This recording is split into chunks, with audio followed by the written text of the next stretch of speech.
Hi hello dears, welcome back to another vlog. അപ്പോൾ എല്ലാവരും എൻ്റെ കൂട്ടുകാരെല്ലാവരും സുഖമായിരിക്കുന്നു എന്ന് വിചാരിക്കുന്നു. ഞാനിവിടെ ഹാപ്പി ആയിരിക്കുന്നു. നേരെ നമ്മൾ കിച്ചണിലേക്കാണ്. കിച്ചണിലെ കുറേ വിശേഷമാണ് കേട്ടോ ഇന്നും നമ്മളുടെ വീഡിയോയിൽ ഞാൻ കാണിക്കുന്നത്. ഡെയിലി ഒരേ കാര്യങ്ങൾ ചെയ്യുമ്പോൾ നമുക്ക് മടുപ്പും മടിയും വരാറുണ്ട്. കുക്കിംഗ് ഇഷ്ടമാണെങ്കിലും ഡെയിലി കിച്ചണിൽ വന്നിട്ട് ഒരേ റുട്ടീനിൽ കുക്കിംഗ് ചെയ്യുമ്പോഴും ക്ലീനിങ് ചെയ്യുമ്പോഴും ഒരു ടൈം കഴിഞ്ഞാൽ ഭയങ്കര ബോറാട്ടോ. അങ്ങനെ വരുമ്പോൾ വീട്ടിലെ പണികളൊക്കെ കുക്കിംഗ് ആയാലും വലിയൊരു ടാസ്ക്കായിട്ട് മാറാറുണ്ട്. നമ്മളെല്ലാവരും ഏറ്റവും കൂടുതൽ ടൈം സ്പെൻഡ് ചെയ്യുന്ന ഏരിയയാണ് കിച്ചണ്.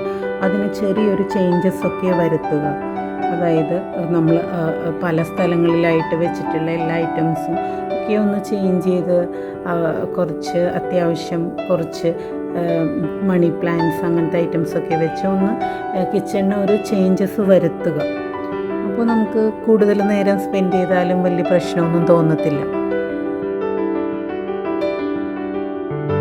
അങ്ങനെ ഇന്ന് നമ്മൾ ബ്രേക്ക്ഫാസ്റ്റിന് ഇവിടെ എടുത്തിട്ടുള്ളത് പുട്ടും മുട്ടക്കറിയും പപ്പടവുമാണ്.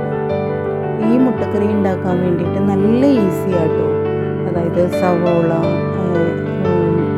പച്ചമുളക്, ഇഞ്ചി, വെളുത്തുള്ളി ഇതെല്ലാം കൂടി നന്നായിട്ടൊന്ന് മിക്സ് ചെയ്തിട്ട് അതിലേക്ക് കുറച്ച് തക്കാളിയും കൂടി ഇട്ട് കൊടുക്കുക.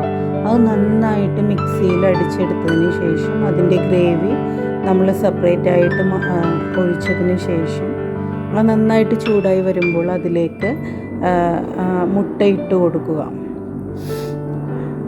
അത് ഇവിടെ ഇത് കുട്ടികളുടെ ഫേവറേറ്റ് ഐറ്റമാണ്. അതുകൊണ്ട് ഞാനിത് മിക്കവാറും ഇത് ഉണ്ടാക്കാറുണ്ട്.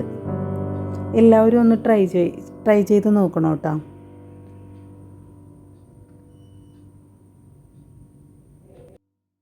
ഞാൻ കണ്ടിട്ടുണ്ട് ചിലവർ ഇതിൽ മല്ലിച്ചീര അരച്ചിട്ട് ചേർക്കാറുണ്ട്. പക്ഷേ നമ്മൾ ഒരിക്കലും അരച്ചിട്ട് ഇട്ട് കൊടുക്കരുത്. ജസ്റ്റ് ലാസ്റ്റ് നമ്മൾ അതിൽ മുകളിൽ വേണമെങ്കിൽ കുറച്ച് മല്ലിച്ചീരയും കൂടി ഇട്ട് കൊടുത്താൽ ഭയങ്കര ടേസ്റ്റാട്ടോ. അപ്പോൾ ഇന്നത്തെ ബ്രേക്ക്ഫാസ്റ്റ് ഇതൊക്കെ തന്നെയാണ്. നിങ്ങൾക്ക് ഇഷ്ടമായെങ്കിൽ ഇതൊന്ന് ഉണ്ടാക്കി നോക്കണം കേട്ടോ. അപ്പോൾ ഇന്നത്തെ വീഡിയോയിൽ ഞാൻ എൻ്റെ ബ്രേക്ക്ഫാസ്റ്റ് ഐറ്റംസൊക്കെയാണ് ആഡ് ചെയ്തിട്ടുള്ളത്. അപ്പോൾ അടുത്ത വീഡിയോയുമായിട്ട് ഞാൻ വരാം. അപ്പോൾ ഇന്നത്തെ എൻ്റെ വീഡിയോ ഇവിടെ കഴിയുവാട്ടോ. എല്ലാവർക്കും Tata, bye bye, thanks for watching.